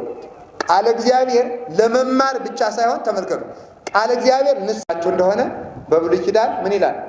የማያመሰኳ አይበላም። አሳማ ያመሰኳል አያመሰኳል? ተናገሩ። ያመሰኳል አያመሰኳም? አህያስ አያመሰኳም? በቅሎስ አያመሰኳም ማለት? እሺ አህያ፣ ፈረስ፣ በቅሎ መሆንም አትፈልጉ? እጃችሁ ነው። አህያ፣ ፈረስ፣ በቅሎ ያላወጣችሁ አህያ፣ ፈረስ፣ በቅሎ ያላወጣችሁ አህያ፣ ፈረስ፣ በቅሎ አወጣችሁ። በጣም ጥሩ። አትፈልጉ ማለት አህያ አታመሰኳም፣ ስለዚህ አትበላም። አለማመስኳት ማለት የተማረውን ቀለም የማያመሰኳ አይበላም ማለት የተማረውን በተግባር ከልሶ ሌሊት አሰላስሎ ተመልከቱ። መዓልተ ይሜህር እግዚአብሔር ወሌሊተ ይነግር ይላል እግዚአብሔር ይላል መጽሐፍ ሲናገር። እግዚአብሔር ቀን በመምህራን ያስተምራል፣ ሌሊት በልቡና ይገልጣል ይላል። ቀን የተማርከውን ሌሊት ከእንቅልፍ ቀነስ አድርገህ ስታሰላስለው ያን ጊዜ እግዚአብሔር ሌሎች ምስጢራትን ከተማርከው ቀለም ላይ የተማርከውን ቀለም ምንጭ ያደርግና ያፈልቅልሃል። ሌላውንም ጨምሮ ፍልቅ ያደርግልሃል። ስለዚህ ተመልከቱ፣ መዓልተ ይሜህር ቀን አስተምሮሃል፣ ወሌሊተ ይነግር ሌሊት ደግሞ የተማርከውን ስትከልስ ከተማርከው ላይ ሌሎች የሕይወት ውሃዎች ይፈልቃሉ። እንደዚያ ከማያደርግ ከማያጠና መምህር አትማሩ፣ ወይም በተግባር ከማይተገብረው አትማሩ፣ ወይም የማያመሰኳ አይበላም ማለት ነው። ተመልከቱ፣ የተማረውን ከልሶ ስራ የማይሰራ ሕዝብ አይድንም። ሰሚ ብቻ ሕዝብ አይድንም ማለት ነው። የምንድነው ሰርተን ስንሰማ ነው። የክርስቶስ እናት ለመሆን መጽነስ፣ ድንግልናን መጠበቅ አንድ፣ መጽነስ ሁለት፣ መውለድ ወደ ተግባር መቀየር ነው። ይህን ያደረገ የክርስቶስ እናት ይባላል።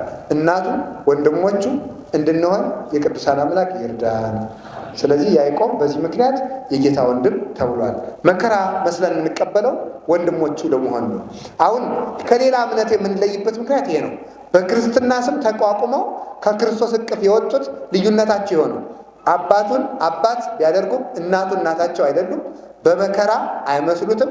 የተማሩትንም አይሰሩበትም። ዝም ብለው ቃሉን ብቻ በማነብነብ በአዳራሽ በመፎከር ይኖራሉ። እኛ ግን የምንለየው በዚህ ነው። ካልተለየን ግን ከእነሱ ጋር አንድ ነን። አባቱ አባታችን ነው፣ እናቱ እናታችን ነው። በሥጋ መገለጡን እናምናለን። በመከራ እንመስለዋለን። ቃሉን ጸንሰን በምግባር እንወልዳለን። እንዲህ ከሆነ የክርስቶስ ወንድሞች እንመስላለን። ክርስቶስን መስለን ከኖር ደግሞ እሱን መስለን ተነስተን እናደርጋለን። ሞቱ ሞታችን፣ ትንሣኤው ትንሣኤያችን፣ እርገቱ እርገታችን ይሆናል። ይሄ ነው የያዕቆብ ወንድም በመከራ መስሎት የኢየሩሳሌም ኤጲስቆጶስ ሆኖ የተሾመበትም ምክንያት እግሩ አብጦ ብዙ ጊዜ ቆሞ ከመጸለዩ የተነሳ እግሩ ስላበጠበት እንደ ዝሆን እግር ሆኖበት ነበረ። ስለዚህ ከዚያ ኢየሩሳሌም በቅርቡ መድቦት እዚያው ያስተምር ነበረ። መከራውን እያሰበ ቆሞ ሲጸልይ ነበረ። የያዕቆብ መልእክት እንዲህ አድርጎ የተጻፈ መልእክት ነው። በረከቱ ይደርብን። መናፍቃን ይጠሉታል። የያዕቆብን መልእክት ማርቲን ሉተር እንዲያውም ተቆርጦ ይውጣ ሁሉ ብሎ ነበር ይላል። ለምን መሰላችሁ? አይጣል ላይ ድረስ እኮ ነው ተቆርጦ ይውጣ ያለበት ምክንያት እምነት ያለ ስራ የሞተ ነው ስለሚል፣ ያችን ደግሞ በጸጋው ድነናል ስለሚል ያችን አይፈልጓትምና ተቆርጣ ትውጣ ብሎ ነበር። በቤተ ክርስቲያን ስንኖር በእምነት ብቻ እንድናለን ማለትም ኃጢአት ነው። በስራ ብቻ እንድናለን ማለትም ኃጢአት ነው። ቅዱስ ጳውሎስ በእምነት ትድናለህ ይላል። ያዕቆብ ደግሞ በስራ ትድናለህ ይላል። ሁለቱ አይጣሉም ቢባል አይጣሉም። ቅዱስ ጳውሎስ ተመልከቱ፣ በእምነት ትድናለህ አለ። ምን ማለቱ ነው? በእምነት ትድናለህ ያለ አይሁዳዊው እንደኔ መስዋዕት ያልሰዋ ሰው አይድንም ስላለ ለዚያ መልስ ለመስጠት አምነው የመጡትም ቢሆን አሁን ከመጡ ይድናሉ ለማለት ነው። በስራ ትድናለህ ብሎ ደግሞ ያዕቆብ ጻፈ። በእምነት ትድናለህ ብሎኛል ብሎ ደግሞ አልሰራም እንዳይል ደግሞ የለም፣ በእምነት ትድናለህ ያልኩት አምነ ስለሰራ ትድናለህ አልኩ እንጂ ስራ አልባ ትድናለህ ማለት አይደለም ለማለት ደግሞ በስራ እንድናለን አለ አብርሃም። ቅዱስ ጳውሎስ አብርሃም በእምነት ጸደቀ ሲል፣ ያዕቆብ ደግሞ አብርሃም በስራ ጸደቀ ይላል። ቅዱስ ጳውሎስ በእምነት ጸደቀ አለ። ተመልከቱ። ያዕቆብ ደግሞ በስራ ጸደቀ ማለት እምነቱን በስራ ቢገልጠው ጸደቀ ተብሎ ይታረቃል ማለት ነው። ስለዚህ በስራ ብቻም አንድንም በእምነት ብቻም አንድንም፣ አምኖ የሰራ ግን ይድናል። ይህን በተግባር የሚያስረግጥ መልእክት ነው። ከቅዱስ ያዕቆብ መልእክት መካከል ምን የሚል አለ? እግዚአብሔርን እምቢ በሉት፣ እሺ በሉት፣ ሰይጣንን እምቢ በሉት ብሎ ይነገራል። ትንሽ ነገር ልናገርና ትምህርት ልጠቅልለው። እስቲ ርዕሱን ተናገሩት ምዕመናን። እግዚአብሔርን ምን በሉት? ሰይጣንን እምቢ በሉት። ጋኔን ማለት ሩቅ ውዱቅ ማለት ነው። ሩቅ ውዱቅ በሉ እስቲ በሉ እንጂ። ሩቅ ማለት የተራቆተ፣ ውዱቅ ማለት ውዳቂ ማለት ነው። ውዱቅ ነው፣ በቃ ውዳቂ ነው። ሩቅ ውዱቅ፣ የተራቆተና የወደቀ። ጋኔንን ምን በሉት? እምቢ በሉት በሉ እንጂ። ስለዚህ አንድ ጥያቄ ልጠይቃችሁ። የተራቆተና የወደቀ ምን ይባላል? በሉ እንጂ አትፍሩት። የተራቆተና የወደቀ ምን ይባላል? ከጾም የወደቀ ምንድን ነው? በሉ እንጂ። ኧረ ጋኔን በሉ። ከጸሎት የወደቀ ምንድን ነው? ከንጽህና የወደቀ ምንድን ነው? ከቅዳሴ የወደቀ ምንድን ነው? ከፍቅር የወደቀ ምንድን ነው? ጋኔን በሉ እንግዲህ እንዳሻችሁ። ከየዋሃት የወደቀ ምንድን ነው? በሉ አይዟችሁ። ከምጽዋት የወደቀ፣ ከትዳር የወደቀ፣ ከምንኩስና የወደቀ፣ ከአንድነት የወደቀ ከእውቀት የወደቀ ከቅድስና የወደቀ ጋኔን ነው። እንዲህ ያለውን ሰው አትስሙት ነው። ጋኔንን ምን በሉት? ስለዚህ መጀመሪያ አሁን ስትኖሩ ማለት ነው፣ ሌላ የእምነት ድርጅቶች እየመጡ እንዳያሳስቷችሁ ነው። መጀመሪያ ቆይ ቢሰብክ ሲፈልግ መጀመሪያ የወደቀ መሆኑን ነው ማረጋገጥ። ጾም አለ አልጾምም፣ ጋኔን ወድቋል።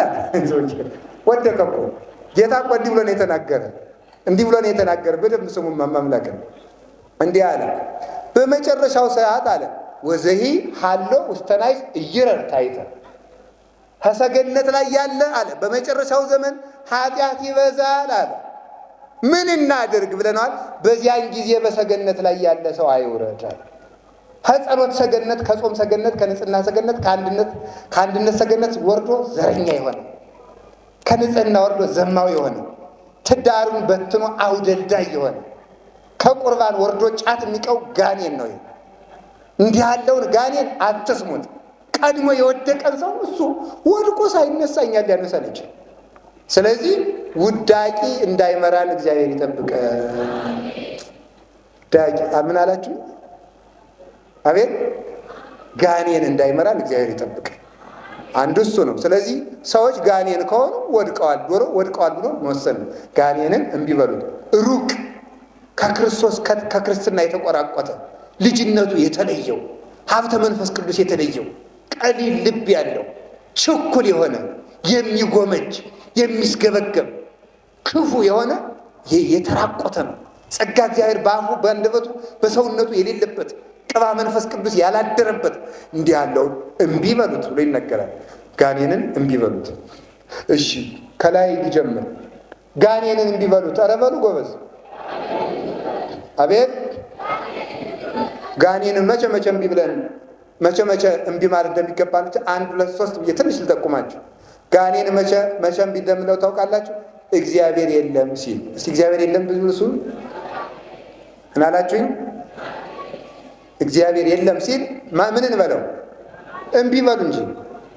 ቅዱሳን መላእክትን ምንድን ያላቸው? ፈጣሪ የለም እኔ ፈጣሪያችሁ ነኝ አለ። እነ ቅዱስ ገብርኤል እምቢ ያሉ፣ እሺ ያሉት ወደቁ። በዚህ ሰዓት እግዚአብሔር የለም የሚል በልቡናችሁ ይዘራል። እውነት ሃይማኖታችን ትክክል ከሆነ ይሄ ሁሉ መከራ ሲደርስ የት ሄዶ ነው ያስብልባቸዋል። አባታችን የአቡነ ተክለ ሃይማኖት አባት ቅዱስ ጸጋ ዘአብ ሞተ ለሚመቶ ሲማርከው እየሮጠ ወታደሮች ሲያባረሩት ባህር ውስጥ ገባ። ኋላ ቅዱስ ሚካኤል ሄደና ባህር ውስጥ እቅፍ አደረገው። ቅዱስ ሚካኤል እውነት ካለ እስካሁን የት ሄደህ ነው አለ። ባልኖርማ እኮ ጠፍተህ ነበረ። ስላለው እኮ ነው የኖርከው አሁን ራሱ። እና ከውስጥ እንድትገባ ደግሞ ያደረግኩ አለ። ከውስጥ እንድትገባ ያደረግኩ እዳሪ ከውጭማ ባድ ኑሮ አይደነቅም ነበር። ከገብተህ ሳላሰጥም ስቀር ግን እንዴት ያለ ወዳጅ ያለው ተብሎ እንዲደነቅ ነው። ፍቅሬም እንዲደነቅ ኃይሌም እንዲደነቅ ነው ብሎ ተናገረ። ስለዚህ ተመልከቱ፣ እግዚአብሔር የለም ማስባል ትቶይ ነው ማስባል የሰይጣን አንዱ ተንኮሉ ስለሆነ እምቢ በሉት። እግዚአብሔር አለ። መከራ በጣም ሲበዛ እግዚአብሔር የለም ያስብላል። እንዲህ ያለ ህሊና ሲነሳባችሁ መከራው ስለሚጠቅመኝ ነው እንጂ እግዚአብሔር አለ ብላችሁ መመለስ ይጠበቅባችኋል። ለዚህ ነው እግዚአብሔርን እምቢ በሉት ያልኳችሁ። የመጀመሪያው እግዚአብሔርን ካላየው አላምንም፣ ካለ ልየው ማስባል። በደንብ ስሙኝማ። እግዚአብሔር ቀና ቢል በላይ ምንም የለም፣ ዘወር ቢል የለም፣ ወደታች ቢል የለም። አይ እንግዲያስ የለም ማለት ቀና ቢል የለም በሉ፣ ዝቅ ቢል የለም። ከዚያ ምን አለ? እግዚአብሔር የለም ብሎ ተናገረ። አሁንም ስታዩት ዙሪያው ገደል ሲሆናችሁ እግዚአብሔር የለም ያስብላል። ከቤተ ክህነትም ስትመጡ ችግር፣ ከቤተ መንግስት ስንሄድ ችግር፣ ከመነኮሳቱም ስትመጡ ችግር፣ ከነቄሴም ስንሄድ ችግር፣ ከዲያቆኑም ስንሄድ ችግር። የትም የት ልግባ በሚባልበት ሰዓት እግዚአብሔር እንደው ካለማ እነገሬን ጠርጎ ጥሏል፣ እነገሬን ጠብቆ ቢፈርድ ምን አለ የሚያሰኝ ጊዜ ስለሆነ በዚህ ጊዜ እንዳንፈተን ሄድ ውዳቂ እርኩስ የረከስክ የወደቅ እግዚአብሔር አለ ስላለ ነው በሰላም ያደርኩት ስላለ ነው እኔ ራሴን አምጥቻለሁ እንዴ? እኔ ራሴን አልፈጠርኩት፣ ለራሴ አይን አልሰጠው፣ ጆሮ አልሰጠሁት፣ እግር አላበጀውለት፣ አላምቦለቦልኩት ራሴን። እንደ እንጨት አልጠረብኩት፣ እንደ ጭቃ አላምቦለቦልኩት። ማን አመጣኝ? እንግዲያ እግዚአብሔርማ አለ እንጂ ብሎ በክፉ ቀን እግዚአብሔር አለ ማለት በጣም ምርኩዝ ነው። እግዚአብሔር የለም ሲሉት ይሰወራል፣ አለ ሲሉት ይገለጣል። አለ ማለት የመጀመሪያው አንዱ ማስረጃ እሱ ነው። መከራ በመጣ ሰዓት እግዚአብሔር የለም ስለሚል ሕሊና በዚህ ሰዓት እግዚአብሔር አለ ማለት ሰይጣንን እምቢ ማለት ነው ማለት ነው። ከቃሉ ጋር ናችሁ? እግዚአብሔር ከሁላችን ጋር ይሁን። ስላልታየ እግዚአብሔር የለም አይባልም። እግዚአብሔርን ካላየው አላምንም ማለት ጋኔንነት ነው። እግዚአብሔርን ስላላየው ጋኔን የለም ማለት። በዚህ ሰሞንም ታቦቱ እውነት እስኪ ትክክል ከሆነ እስኪ ታምር ያድርግ፣ እስቲ ቤተክርስቲያን የሚያቃጥሉትን ይቅሰፋቸው፣ እስቲ ክርስቲያን የሚያርዱትን ያጥፋቸው የምትል ከሆነ አንተ ጋኔን ነው ማለት ነው። ጋኔን እግዚአብሔርን ካላየው አላምንም እንዳለ ታምር ካላየው አላምንም የሚል ትውልድ እሱ ጋኔን ነው ማለት ነው። እግዚአብሔር ታምር እንዲያደርግላችሁ ፈጽሞ በህልም እንድታዩት አትፈልጉ። እግዚአብሔር አለ የምንለውም ቀጥሎ ደግሞ አመጣዋለሁ የምንፈልገውን ነገር ሲያሳካልን መሆን የለበትም። የምንፈልገውን ነገር ሲያሳጣንም እግዚአብሔር አለ። መሰወሩም ለጥቅማችን ነው፣ መገለጡም ለጥቅማችን ነው። ዝምታውም ጥቅማችን ነው፣ ንግግሩም ጥቅማችን ነው። እግዚአብሔር አለ። ባይናገርም እግዚአብሔር ተናግሯል። ዝም ቢልም ዝም ተናግሯል። ቢሰጥም ሰጥቷል፣ ባይሰጥም ሰጥቷል። ያረምም ተመልከቱ አይደል ያለ ከመዘይ ሰምም ይጎነዲ ከመዘይሁ አይደል። እንደማይሰማ ዝም ይላል፣ እንደማይሰጥ ይዘገያል ይላል እግዚአብሔር። እንደዚያ ስለሚል መዘግየቱ ሰልችቶን እንዳንወጣ እግዚአብሔር ስላላየ ነው የለም አይባልም። እግዚአብሔር ሳይታይ ይኖራል። እግዚአብሔር ተመልከቱ ስንወደው እንጂ ሲወደን ማየት የለብንም እኮ። እግዚአብሔር ነገ ማክሰኞ ነው አይደል? ሰኞ ነው። በማክሰኞ ምስጋና ላይ ካህኑ ሊጦን ላይ ትሬኢ ወይታስተርኢ ይልና መሐሪ ነጽር ወተመየጠን ይለዋል። ትሬኢ ወይታስተርኢ ትታያለህ፣ ትሬኢ ታያለህ፣ ግን ስታይ አትታይም። ትሬኢ ትጠብቃለህ፣ ወይታስተርኢ ስትጠብቅ ግን አትታይም ይላል። ትጠብቃለህ፣ ስትጠብቅ ግን አትታይም።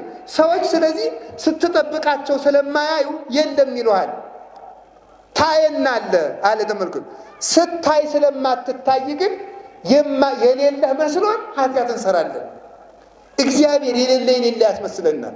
እሱ ስለዚህ እየጠበቀን የማይጠብቀን፣ እያበላን የማያበላን፣ እያኖረን ያላኖረን፣ እየጠቀመን ያልጠቀመን፣ እየሰጠን ያልሰጠን ማስመሰል የሰይጣን አንዱ ተንኮሉ ስለሆነ እንዲህ ያለ ሕሊና ሲያመጣ ሰይጣንን እምቢ በሉት፣ እግዚአብሔርን እሺ በሉት። ጌታዬ ሳላይህ የፈጠርከኝ፣ ሳላይህ የምትጠብቀኝ፣ ሳላይህ የምታኖረኝ፣ ሳልወድህ የወደድከኝ፣ ሳልመርጥህ የመረጥከኝ ብላችሁ ውደዱት፣ እሺ በሉት ማለት እሱ ነው። እንዲህ ብለን ለሐሳቡ እንድንታዘዝ እግዚአብሔር ይርዳል። ሁለተኛ ሰይጣንን እምቢ በሉት አይደለም ጋኔን። ሁለተኛ ደግሞ ምን ያደርጋል መሰላችሁ? ያለንን ብዙ ነገር ሰውሮ የሌለንን አንድ ነገር ያሳያል። ይህ የሰይጣን በጣም ኃይለኛ ተንኮሉ ነው። እስኪ በሉ ምዕመናን አይዟችሁ፣ ያለንን በሉ ብዙ ነገር ሰውሮ የሌለንን አንድ ነገር ያሳያል። በዚያ ያማረናል። ለምሳሌ የገነቷን ብቻ ማንሳት ጥሩ ነው። ለአዳም የብርሃን ልብስ አለው፣ የሕይወት ምግብ አለው፣ የብርሃን ሀገር አለው፣ ማር፣ ወተት፣ ወይን፣ ዘይት የሚያፈሱ 4 ወንዞች አሉ። የመላእክት ዝምድና አለው። የገነት እጽዋት በሙሉ የእሱ ናቸው። አንድ እንጨት ግን በለስ ነበረች። ያለውን ብዙ ነገር ሳያሳየው የሌለውን አንድ እንጨት አሳየው። ተስፋ የሚያስቆርጠን እንደዚያ ነው። በጣም ብዙ ነገር ሞልቶናል።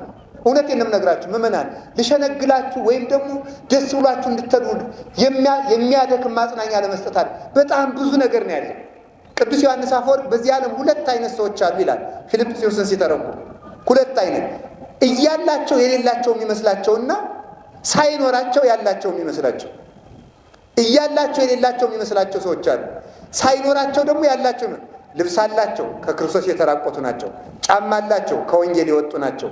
ቤት አላቸው፣ የሰማይ ቤት የላቸውም። ሽቶ አላቸው፣ ነፍሳቸው ትከረፋለች።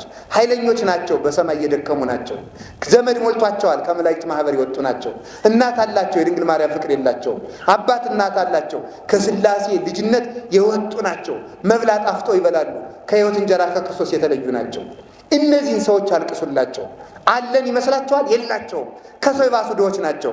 ግን እያላቸው የሌላቸው መስሏቸው ተስፋ የቆረጡ ናቸው። ለእነዚህ ያሳዩአቸው ነው የሚለው። ልብስ የላቸውም፣ በ40 እና በ80 ቀን ክርስቶስን ለብሰዋል። ምግብ የላቸውም፣ የሕይወት እንጀራ ክርስቶስን ግን ተመግበዋል። መጠጥ የላቸውም፣ የሕይወት እንጀራ ክርስቶስን ጠጥተዋል። ሀገር የላቸውም፣ መንግሥተ ሰማያት ግን አለቻቸው። ቤት የላቸውም፣ የብርሃን ቤት ግን አላቸው። ተመልከቱ፣ ይሄ ነው። ዘመድ የላቸውም፣ የማይደክሙ መላእክት ግን ይጠብቋቸዋል። ሰማዕታት በደማቸው ይዋጉላቸዋል። ጋሻ ጦር የላቸውም፣ መሳሪያ አላደራችሁም፣ በመስቀሉ ግን የሚመክቱ ናቸው። ሞትን የሚያሸንፉበት የወታደር ሰራዊት የላቸውም፣ በመስቀሉ መክተው ግን ሞትን በሞት ያሸንፋሉ። ክርስቶስን ትንሣኤ አድርገው ይነሳሉ። እነዚህን ሰዎች ኧረ እባካችሁ ሀብታማቸው ብላችሁ ንገሯቸው ይላል። ስለዚህ አንድ ብዙ ነገር ሰጥቶን የእናት አማላጅ ሰጥቶን ስጋውን ደሙን ሰጥቶን ሲያበቃ የሌለንን አንድ ነገር እየመረጥ የምንጨነቅ እንዳንሆን ሰይጣንን እምቢ በሉት። እግዚአብሔር እንግዲያ ካንተ ጋር ከሆነ ይችን አያሟላልህም? እንግዲያ ቤት አይሰጥህም? እንግዲያ ትዳር አይሰጥህም? እንግዲያ እንዲህ አይሰጥህም? እንግዲያ ገንዘብ አይሰጥህም? እንግዲያ ደሞዝ አይሰጥህም? እንግዲያ ጤናህን አይመልስልህም? እንግዲያ እናትህን አይጠብቅልህም እያለ ሲል ተው፣ ያለኝ ብዙ ነው፣ የሌለኝንም የከለከለኝ ስለሚጠቅመኝ ነው እንጂ ስለሚጎዳኝ አይደለም። ያንን ነገር ማጣቴ ስለሚጠቅመኝ ማጣቴንም ቢሆን ጥቅም ያደረገልኝ አምላኬ ይመስገን ብለህ መልስለት። ቅዱስ ዮሐንስ አፈወርቅ ምን ይላል? ተግሳጹ ላይ ሲናገር አንተ ሰው ገንዘብ ቢሰጥህ ኑሮ የባስ ከድፉ ግን ሆነ ሰው ተበድልበት ስለነበረ አቅምህን አውቆ ነውና ገንዘብ ያልሰጠህ፣ የማላውቅበትን ገንዘብ ያልሰጠኸኝ ፈጣሪ የተመስገን በል ይላል። የማላውቅበትን እንኳን አልሰጠኸኝ፣ እማላውቅበትን ስልጣን ሰጠኸኝ። ድሃ በድዬ ፍርድ አጉድዬ ከመንግስት ከመወጣ እንኳን አልሾምከኝ በል፣ እንኳን ሀብት አልሰጠኸኝ በል፣ እንኳን እውቀት አልሰጠኸኝ፣ ሰው ክፍ ዝቅ አድርጌ የምንቅበት እውቀት እንኳን አልሰጠኸኝ። ካንተ የሚለየኝ ነገር ከሆነ ብርሃን እንኳን ቢሆን ይቅርብኝ፣ ጨለማው ይሻለኛል። አረጋዊ መንፈሳዊ ምን አለ? እኔ ከምፈልገው ጣፋጭ አንተ የምትሰጠኝ መራራ ይሻለኛል አለ። ስለዚህ እግዚአብሔር የነሳን ነገር ሁሉ ለመልካም መሆኑን አውቀን ወዳለን የእግዚአብሔር ሰዎች ማለዳ ተነስታችሁ ያላችሁን ብዙ ነገር ተመልከቱ። እግዚአብሔር ከጎናችሁ ነው። እመቤታችን አለቻችሁ። ቅዱሳን መላእክት ከበዋችሁ ይውላሉ። ከቤታችን ሌላው ቀርቶ የሚጠብቀን መልአክ ብንበድል እንኳን ራቅ ብሎ ይጠብቀናልና እንጂ ትቶና ሄድ። ማወቅ ቢገባችሁ እሱ ነው። 9 ሰዓት ላይ ሊያድር የሚመጣው መልአክ ሲመጣ ሲጠብቅ የዋለው ሲወጣ ይገናኛሉ። እንዴት ዋለ ይለዋል። አንደበቱ ከሐሰት እጁ ከስርቆት አልወዘነም ይለዋል። ጌታዬ ምነው ይህን ሰው ከምታስጠብቀኝ እንስሳትን ብታስጠብቀኝ ይሻለኝ ነበር ብሎ እያዘነ ራቅ ብሎ ይጠብቀዋል ይላል። ደግ ሰው እንደሆነ እንዴት ዋለ አንተ ይለዋል። አንደበቱ ከእውነት እጁ ከምጽዋት አልወዘነም ይለዋል። ፈጣሪ እድሜውን አርዝምለት፣ የመንግስተ ሰማያት በርን ክፈትለት እያለ ደስ እያለው ይጠብቀዋል። ብንበድል እንኳን ርቀው ይጠብቁና ልጅ አይተውንም እና እልፍ በየማናችን እልፍ በጸጋማችን አለንና ብንወልቅ እንኳን ታጥበብንበት የማይደፈርስ የሕይወት ባህር ክርስቶስ አለንና ደስ ብሏችሁ ኑሩ። እውነቴን ነው የምነግራችሁ። ያጣችሁትን እየዘረዘራችሁ ሐዘንተኞች አትሁኑ። ያላችሁን እየቆጠራችሁ ደስ ይበላችሁ። ደግሜ እላችኋለሁ በክርስቶስ ደስ ይበላችሁ አለ ቅዱስ ጳውሎስ። እስኪ ደግሜ እላችኋለሁ በሉ። በማን ደስ ይበላችሁ አለ? በክርስቶስ ምን ይበላችሁ? ደስ ይበላችሁ። በዚህ ሰይጣን ይፈትነናል እና የሌላችሁን ሳይሆን ያላችሁን ተመልከቱ። ያለንን የምንመለከትበት አይን እግዚአብሔር ይስጠን። ጸጋን የምናመሰግነው ከሌላ ላይ ሆኖ ስናየው ነው። ከእኛ ላይ ያለው ጸጋ አይመስለንም። በሰጠን እንድናፈራበት መድኃኒዓለም ይርዳል። ጋኔንንም ቢበሉት በሉ፣ ሰይጣንን እግዚአብሔርን እሺ በሉት። አዎ እግዚአብሔር የነሳህን አንድ ነገር ቢነሳህም በዚህም እሺ በለው። ሶስተኛ ጋኔን ደግሞ የሚፈትነ ምን ያደርጋ መስላችሁ? የምንወደውን ነገር መቀማት በጣም ከባድ ነው። በዚህ ደግሞ ይመጣል። በዚህ ሲመጣ ደግሞ እግዚአብሔር ሆይ ምን አድርጌ ነው እጅ ብትኖረኝ ደግሞ እንላለን። ይህም ጋኔን እግዚአብሔርን እሺ እንዳንል ምን አደረገ መሰላችሁ? እግዚአብሔር እንዳለ አብርሃም ብየ አርግ እግዚአብሔር ብየ አርግ አብርሃም በዲመ ምድር። እኔ አልተርከውም። አብርሃምን የመሰለ ወዳጅ በምድር ላይ አለ ግን ከወደደህ ልጁን ይረድልህ አለ። ይሄ ነው የወደድነውን ነገር ስናጣ የዚያን ጊዜ እግዚአብሔር በእውነቱ እንደ ጠላን እንዲመስለን አኩርፈንም ጸሎት እንዳናቋርጥ ቤተ ክርስቲያን እንዳንሄድ እንዳናስቀድስ ቀድሞ የሚቀድመን ሰዎች ያልነበርነው የሌለ የነበርነው ሰዎች እንድንዘገይ ኩምስዝ ብለን ጸሎት ሁሉ ምንም ረብ የሌለው እንዲመስለን ያደርጋል። ለምን? አስቀድሞ የምንወደውን ነገር በማጣት ሰው የሚፈተነው በሚወደው ነገር ስለሆነ የምንወደውን ነገር ስናጣ እሺ በጎ ብለን እንግዲህ እግዚአብሔር ካለ ታዲያ ይሄን ለምን ነጠቀ ይሄን ለምን አጠፋ እያለ ጸሎት እንድናቋርጥ እንድናፈገፍግ ያደርጋል። አብርሃም ግን የምትወደውን ልጅህን ረድልኝ ሲባል እሺ ብሎ ሄደ። እግዚአብሔርም ልጁን አስነሳለን። የምንወደውን ነገር ስናጣም ግን ከምንወደው ነገር በላይ እግዚአብሔርን እንድንወድ ሰይጣንን እሺ ማለት አይገባንም። ይኸውላችሁ ኢዮብ ልጆች ከብቶቹ አለቁበታል። ከብቶቹ ሲያልቁበት ምን አለ?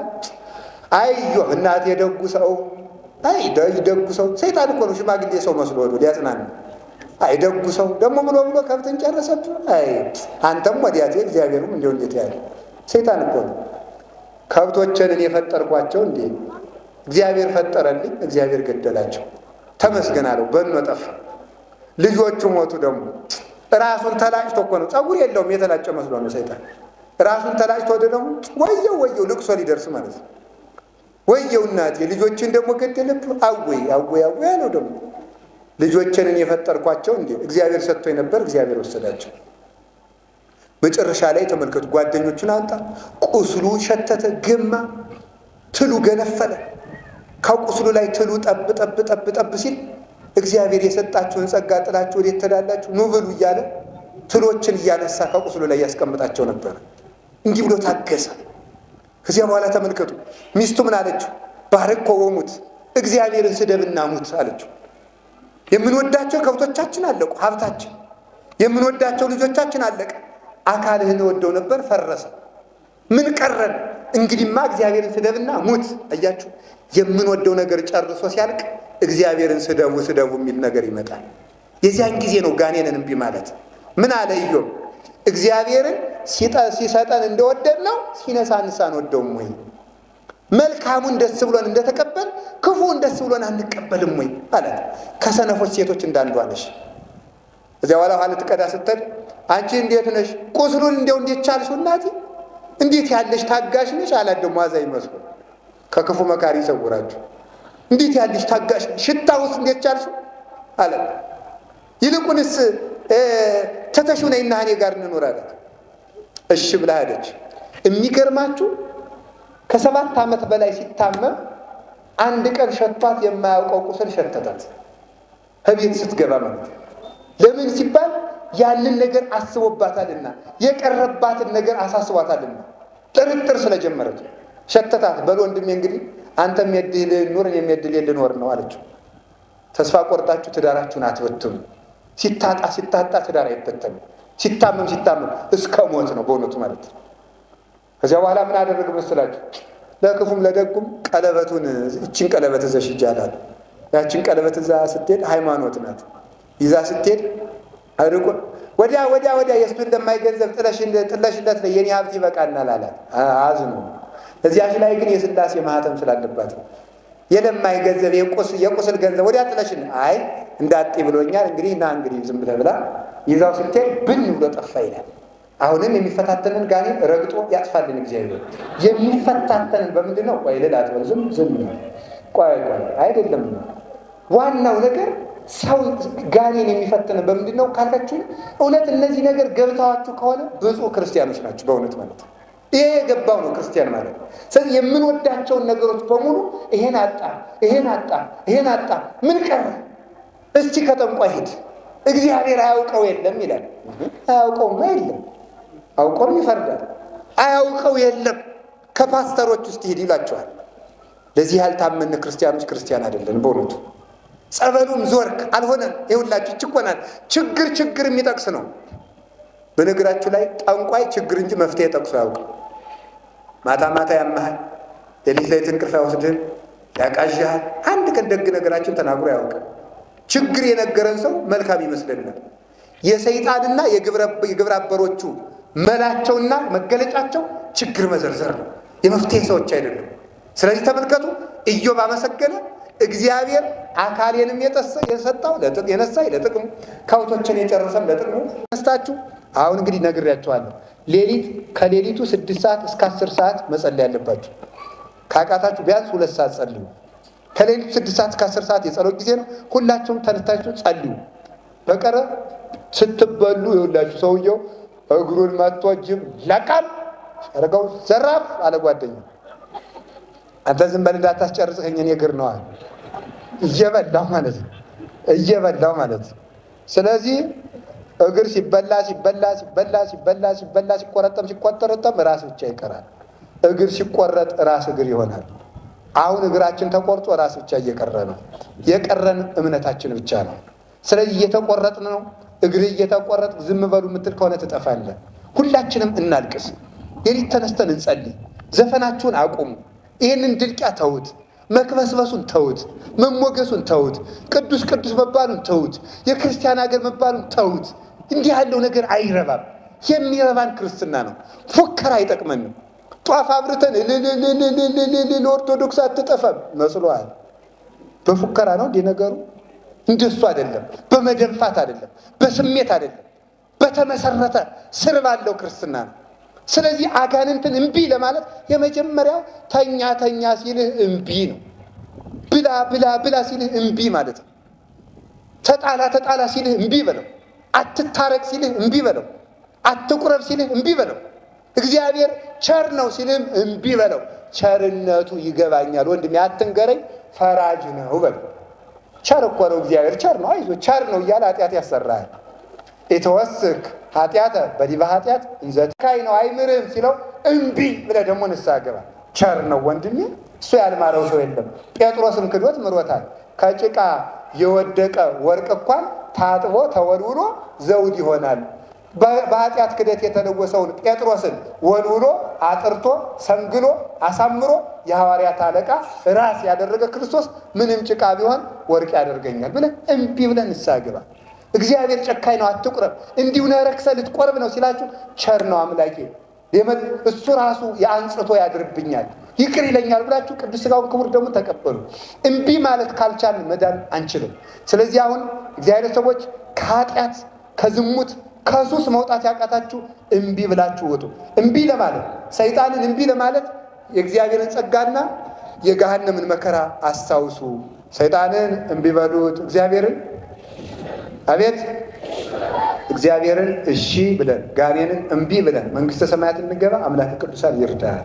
ሰዓት የወሰድኩ ስለመሰለኝ ነው እንጂ ስለ አጋንንት ተንኮል እና ስለ እግዚአብሔር ቸርነት ብዙ መነጋገር ይቻል ነበር። ለዛሬው ይበቃናል። ያስተማረን እግዚአብሔር ይመስገን።